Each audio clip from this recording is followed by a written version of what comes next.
22번째 시간 시작하겠습니다. 480쪽 아래 새롭게 시작하는 패러그래프입니다. 대단히 골치 아픈 그 논의 과정을 우리가 따라가고 있어요. 그럼 너무 그런 이야기만 따라가다 보니까 이게 지금 뭘 얘기하려고 하는지 종잡기 힘들다 생각하는 분들이 있을 겁니다. 먼저 당신이 생각하는 삼위일체론의 핵심을 좀 말해봐라. 그걸 좀 설명해봐라. 그렇게 말할 분들이 있어서 한번 해볼까 싶어요. 좀 우리 교회 생활 혹은 설교 이거하고 연관해서 설명하는 게 나을 것 같습니다. 아버지가 있고 이건 창조주예요. 그리고 아들이가 예수예요. 이건 역사 구원과 연관되고요. 세 번의 영, 이거는 생명의 힘입니다. 이렇게 거칠게 되고 특징들을 말한 거예요. 삼위일체에는 이 세 위격들이 상호 의존적이에요. 그러면서 독립돼 있어요. 이게 핵심입니다. 세 위격이 상호 밑으로 상호 의존적이면서 독립적이에요. 이게 변증법적인 긴장관계에 놓여 있습니다. 그러니까 아버지는 세계를 창조하신 분인데 아들에게 의존하는 거예요. 그러니까 아들 예수가 없으면 하나님의 창조는 불완전한 거예요. 그 말도 좀 안 되는데 예수 없을 때도 세계를 하나님께서 창조하시는데 그렇게 말할 수 있어요. 그렇지 않습니다. 그거를 뚫고 나가야 돼요. 창조가 완성된 게 아닙니다. 첫 창조 때 요한복음에 따르면 예수가 이미 말씀으로 함께 하셨다고 했고요. 설령 그 당시 예수가 창조 사건에 관련되지 않았다고 하더라도 창조는 그 당시로 끝나는 게 아니라 지금 창조가 보존되고 결국 미래 완성될 것이기에 그 긴 창조 과정에서 아들에게 하나님을 의존한다는 겁니다. 그러니까 나사렛 예수 없이는 창조도 불완전한 거예요. 그런 관계가 성령하고도 연관됩니다. 성령도 거꾸로도 마찬가지예요. 그러니까 아들도 자기 혼자로서 신성이 유지되는 게 아닙니다. 아버지에게 의존적이에요. 그러면서 동시에 독립되어 있는 거죠. 그러니까 성령을 설교한다고 합시다. 성령의 여러 은사들을 이야기할 수 있어요. 근데 그렇게만 이야기하면 삼위일체론적인 구도에서 잘못인 겁니다. 성령이 어떻게 창조와 연관되는지, 그리고 예수 그리스도 십자가 부활과 어떻게 연관되는지를 붙들어야 되는 거예요.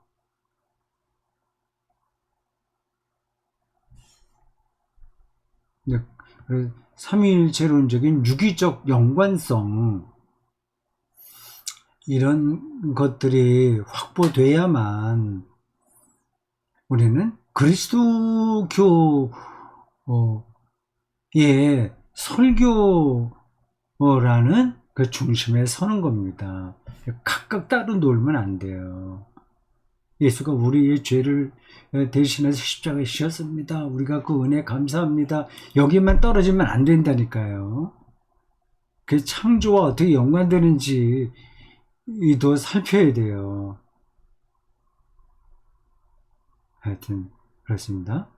아버지와 아들과 영이 상호 의존적이면서 독립되다는 그 관계를 잘 살피는 거, 그 안에서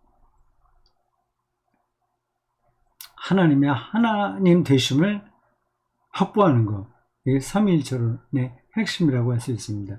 그게 그 작업이 어려운 거예요. 그래서 계속해서 이런 방식으로 설명하기도 하고 저런 방식으로 설명하기도 하고 좀 그렇게 한 겁니다. 삼위일체를 하나님의 사랑이라는 개념으로 도출하려는 시도의 결과는 그다지 설득력을 갖지 못했다. 바르트는 이제 끝났고 다시 또 다른 사람들에 대한 이야기를 하는 거예요. 헤겔도 사랑을 얘기했고 또 몇 사람을 얘기했는데 이미 르샤르의 설명에서 두드러지게 나타났던 것은 이런 유형의 논증이 영개념으로부터 삼위일체를 도출하는 경우보다, 그러니까 사랑이라는 개념으로도 나오고 영개념으로도 나오고 했어요. 바르트 경우는 계시 개념으로 나오고요. 경우보다 위격들의 독립성에게 더 많은 공간을 허락한다는 사실이었다. 예수 그리스도의 십자가의 사랑, 독립성이 허락되는 거죠. 특별히 헤겔의 종교 철학에서처럼 위격의 다수성이 사랑의 관계 조건으로 주장되는 경우에 그러하다. 하지만 그 경우에 위격들이 사랑을 통해 구성된다거나 사랑의 본질로부터 발생하기에 사랑의 관계가 상정될 수 있기 위한 어떤 다른 방식의 전제가 더 이상 필요하지 않다는 사실은 엿볼 수 없다. 나 무슨 말이에요? 같이 나갑시다. 물론 위격들의 발생이 사랑의 표현일 수 있다는 점이 생각될 수는 있다. 그러나 그 경우에도 항상 주체가 전제되는데 그것은 사랑의 우선적인 주체로, 그리고 다른 위격들은 그 주체가 산출한 것들로 이해될 수 있다. 이러면 이제 삼위일체론의 허점이 나타나는 거죠.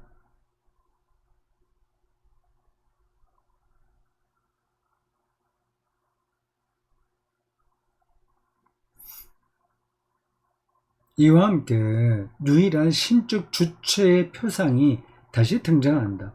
결국 하나님의 유일성, 여기로 생각이 모일 수밖에 없다는 겁니다. 다른 신적 위격들, 아들이나 영은 그들의 현실성에 관련하여 의심을 받지 않으나, 그러나 첫 번째 위격에 종속되고 결국 초기 교부들에게 있었던 종속론으로 떨어지게 되는 거죠. 결국 돌고 돌아서 종속되고 등급에서 동일하지 않다. 나아가 무엇보다도, 근데 이런 주장들이 나름으로 그럴듯하긴 합니다. 하나님이 절대적이고 유일한데 사랑으로서 예수 그리스도를 통해서 자기를 나타내셨고, 그러니까 예수도 신이다. 그러나 하나님에게 의존한다. 이렇게 말할 수 있는 거죠. 이렇게 말하게 되면 결국 제2의 예수가 나타나는 겁니다. 나도 예수다. 나도 신이다. 이렇게 하는 거죠. 나아가 무엇보다도 이들의 통일성이 문제가 된다. 위격들이 사랑을 통해 아무리 밀접하게 결합되어 있다고 해도 위격으로서 그들의 현 존재는 사랑 안에서 서로를 향하는 사건보다 앞선 것으로 생각되어야 할 것으로 보인다.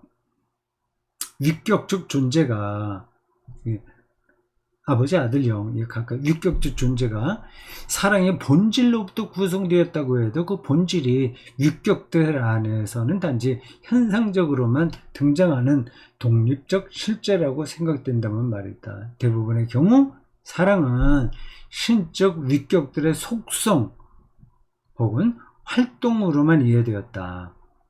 그때 최소한 첫째 신적 위격은 사랑의 주체로서 신적인 사랑의 이해를 위해 이미 전제된다. 하나님이 전제되는 거죠.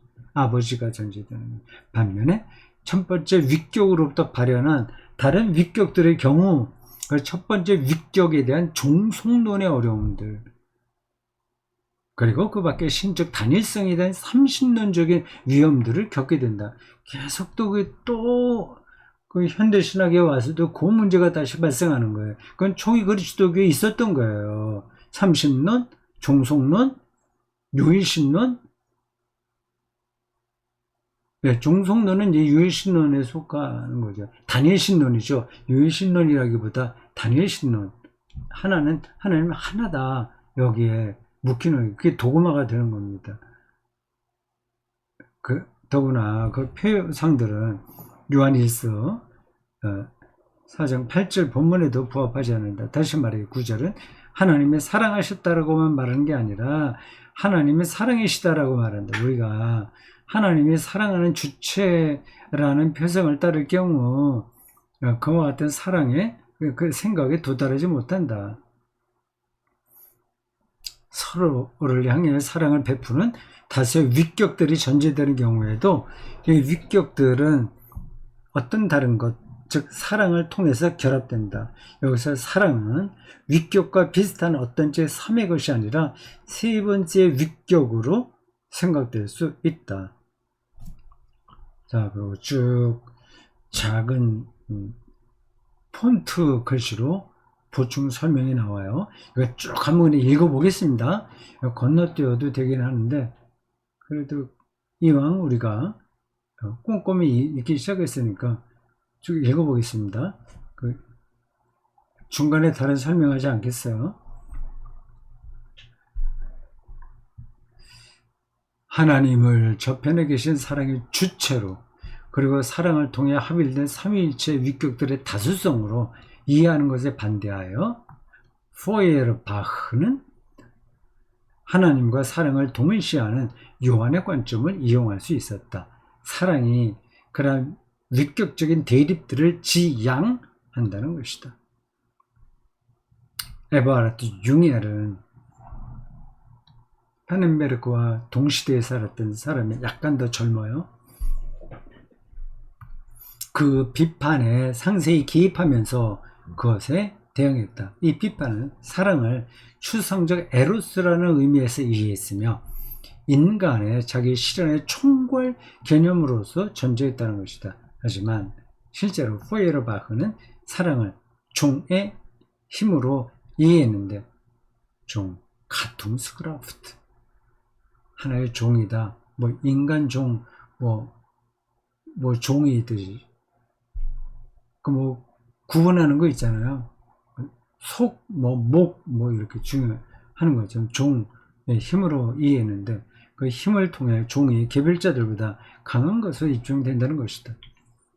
포에르바흐에 반대하여 하나님과 사랑의 단일성을 보여주려는 자는 하나님을 피한적인 위격으로 전제된 사랑을 그 위격의 행위 및 속성으로서 그것에 귀속시켜서는 안 되고, 오히려 거꾸로 새 위격을 역사적으로 구체적인 사랑의 현존재 형식들로 이해해야 하는데, 그 사랑은 바로 하나님 자신이다.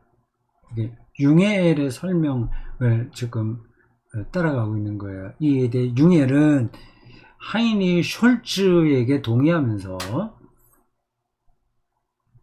하나님이 표명하시는 사랑은 사실상 하나님 자신을 주체로 해야만 한다고 말한다. 그는 하나님의 사랑의 주체로 확인하기를 반복한다. 이것은 바로 포이에르바가, 그는 이제 숄츠인가 융헬인가, 이것은 포이에르바가 비판했던 내용이다. 융헬은 삼위일체 하나님의 존재가 사랑의 본질의 논리로부터 연역되지 않는다라고 강조하지만, 그는 실제로 성 빅토르 리샤르의 논증에 매우 가까이 다가간다. 하나님은 자기 스스로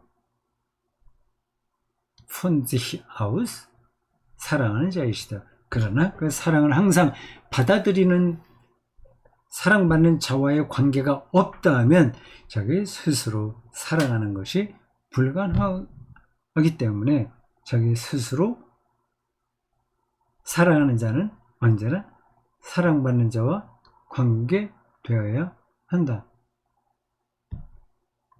그는 아들이신 하나님이다.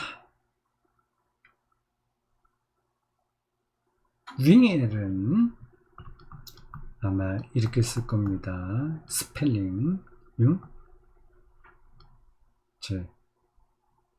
J U에다가 우물라우트 붙이고 NGEL 융헬. 융헬은 계시 안에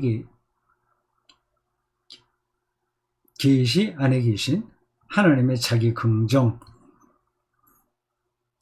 바르트의 모델을 사랑으로서의 하나님이라는 개념으로 변경하는 가운데,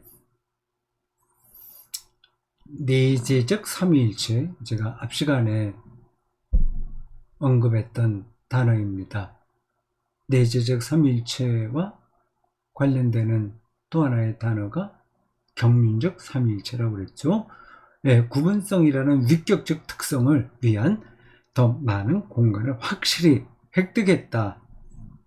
하지만 융헬은 아들이 그가 사랑의 주체라고 부르는 하나님의 자기 구분으로부터 발현하도록 함으로써 하나님은 우선적으로 아버지와 동일시되며, 그 결과 아버지가 아들과 영과 동일하다는 사실은 신적 본질에 관련하여 의심스럽게 될 수밖에 없다.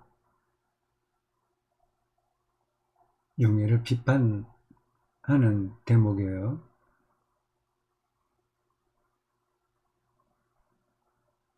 이것은 과거 아들의 영원한 출생이라는 오리게네스의 사상과 유사하게 자기 스스로 사랑하는 하나님이 언제나 그 사랑의 대상인 아들과 관련되어 있다는 확언과 상관없이 유효하다.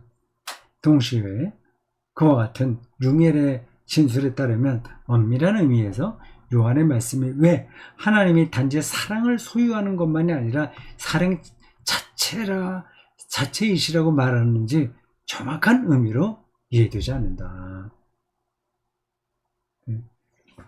하나님을 여전히 사랑의 주체로 보니까 하나님을 사랑이라고 얘기하는 요한 사도의, 사도인지 아닌지는 모르겠지만,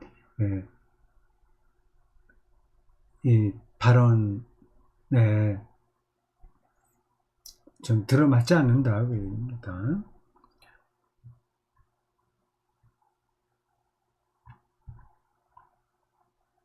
보충 설명 여기 지나갔습니다. 없어도 되는 건데 그래도 좀 필요하다 싶어서 그렇게 한 것 같아요. 저기 동료 교수거든요. 융헬이요. 에바르트 융헬 같은 남부 동쪽에 있는 바이에른 근처에 있는 메넨주 거기 대학교에서 같은 개신교 신학학부 교수로 활동했습니다. 에바르트 융헬도 대단한 학자죠. 삼위일체 위격들의 다소성을 한 분 하나님의 본질 개념으로부터 그 본질이 영이든지 사랑이든지 간에 도출하는 모든 시도는 결국 양태론 혹은 종속론의 곤란성으로 인도됩니다. 요거는 여러분들이 꼭 기억해 두시면 좋겠습니다. 양태론으로 빠진다. 혹은 종속론으로 떨어진다.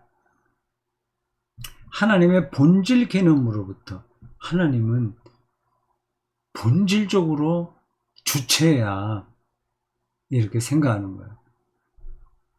이 두 길 위에서 삼위일체 교리의 의도가 오인되어 왔다. 중요한 단락입니다. 136번의 각주 발터 카스퍼 이야기를 끌어들였어요. 발터 카스퍼는 가톨릭 신학자입니다. 현대 가톨릭 조직 신학자로서 거의 우두머리쯤 된다고 할까요? 가장 권위 있는 학자입니다. 카스퍼도 이 두 가지 도출 방법을 거부했는데 어떤 거요? 양태로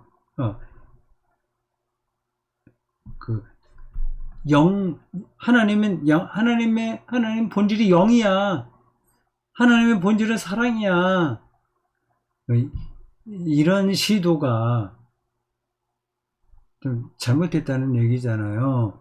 그걸 카스퍼도 이야기를 해요. 다만 그것은 내용적인 이유에서가 아니라 삼위일체가 엄격한 의미의 신비라는 이유에서 거부되었다. 삼위일체적 진술들을 추상적인 이성 원리로부터 도출될 수 없으며 오히려 아들과 영의 계시 안에 근거하는 것은 옳은 말이다. 카스퍼의 신학과 파넨베르크가 상당히 근접해 있는 거죠.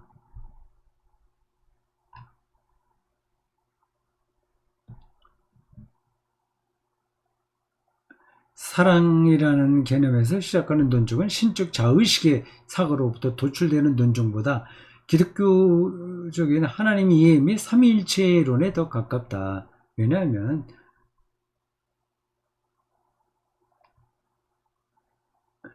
둘 중에서 보면 그렇다는 겁니다. 영과 사랑 둘 중에서 보면 사랑 개념이 더 가깝다는 거예요. 왜냐하면 전제의 논증은 신적인 삶 안에 있는 위격들의 다수성의 일치를 향한 큰 공간을 허락하기 때문이다. 하지만 이 다수성은 다른 위격들의 생산자이신 한 분 하나님의 주체성, 요게 이제 문제인 거예요. 주체성과 관련된 삼일체 이전의 일신론적 사상을 고려하지 않고는 신적 사랑의 표상으로부터 설명될 수 없다. 이 다수성, 셋이라고 하는 이 다수성은 신적 사랑의 개념 속에서 오로지 외적 결합의 통일성만을 찾을 수 있다. 그렇기 때문에 삼위일체론의 근거를 마련하는 작업은 아버지, 아들, 영이 계시 사건 속에서 현현하여 서로 관계를 형성하는 방식으로부터 출발해야 한다. 이게 이제 파넨베르크의 입장인 거죠. 그럼 이런 입장하고 앞에 있는 거하고 어떻게 차이가 있냐? 그런 질문이 가능하겠죠. 그건 더 연구를 해보시면 됩니다. 지금 내가 그걸 또 설명하지는 않겠어요. 삼위일체의 근거를 성서의 계시 증언 내지 구속적 경륜 안에 두라는 요구의 실제적인 정당성은 바로 그 사실에 놓여 있다. 그것이 다 신성, 아버지의 주체성으로부터 시작하는 게 아니라 구원 경륜, 그 계시, 거기서 찾아야 된다는 거죠. 우리가 그 요청을 뒤따른다면 삼위일체로는 하나님의 본질론 및 속성론에 추가해야 될 중요한 근거는 사실 사라진다. 추가해야 될 게 아니라는 거예요. 그게 근본이라는 거죠. 오히려 하나님의 본질 및 속성들에 관한 적절한 진술은 아버지, 아들, 영이신 하나님의 삼위일체적 계시와의 관계 속에서만 가능하게 된다. 하나님은 뭐 사랑이시다, 뭐 이런 속성들은 아버지와의 관계, 아들과의 관계에서만 성립된다는 겁니다. 물론 아버지, 아들, 영에 대한 그리스도교적 진술, 특히 예수가 아버지로서의 하나님과 대화한 것은 하나님에 대한 앞선 잠정적인 이해를 언제나 전제하고 있었다. 하지만 그것은 철학적 신학의 이해가 아니라 종교적 이해이며, 그것도 이스라엘에게 분명히 알려진 하나님의 유일무이성이라는 특별한 의미에서의 이해다.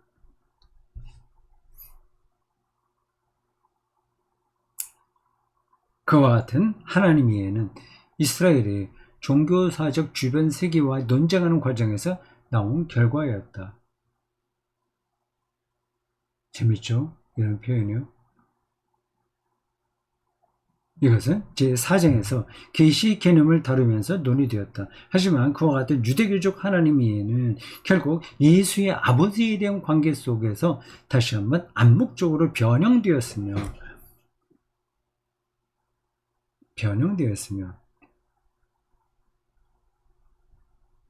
변형되었다기보다 심화되었으며 하는 게 낫지 않을까요?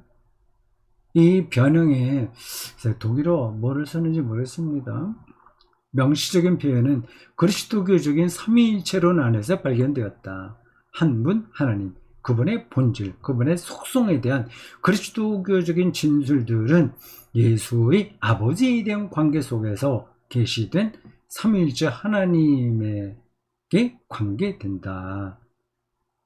그렇기 때문에 그 진술들은 삼위일체론과 연관될 때야 비로소 설명될 수 있다. 그 예수로 인해서 한 분 하나님이 드러날 수 있다는 얘기죠. 물론 이 점이 칼바르트의 교의학 안에서 올바로 제시되었다. 물론 바르트는 삼위일체론을, 그러니까 바르트에게는 아직 삼위일체론의 근본이 확연하게 드러나지 않았다는 겁니다. 그래서 바르게 그리스도론적인 관점을 바르게 얘기하고 있긴 하나, 네, 조금 하나님 계시의 주체성에 떨어지게 됐다는 거죠. 말하자면 삼위일체론을 하나님의 단일성, 계시 안에 있는 그분의, 그렇잖아요, 주체성이라는 삼위일체론적 이전의 사고에 예속시켰기 때문에 하나님의 본질론 및 속성론이 삼위일체론에 대해 갖는 기능을 아직 인식할 수 없었다.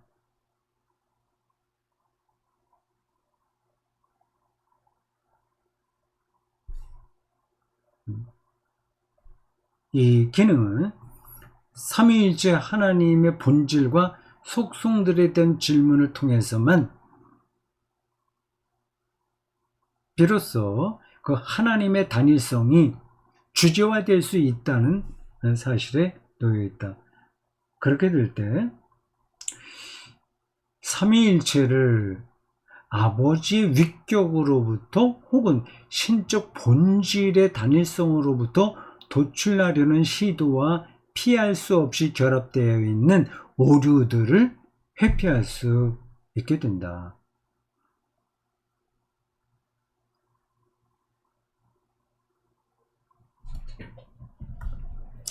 오류들이 뭐죠? 이건 중성론이나 삼신론 이런 데 떨어지게 된다는 겁니다. 아니면 단일신론, 단일신론에 떨어지게 되는 거죠.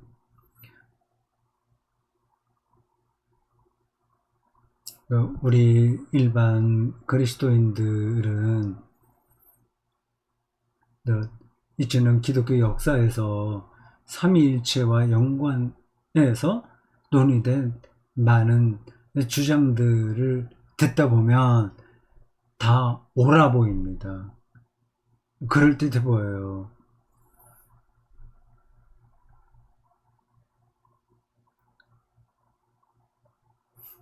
근데 이렇게 전문가가 옆에서 설명해 주면 헤넨베르크가 지금 그 아주 세밀한 부분까지 다 충분한 근거를 통해서 설명하잖아요. 그러한 전문가들의 설명을 통해서 어떤 차이가 있구나 하는 걸 조금은 짐작할 수 있는 거죠.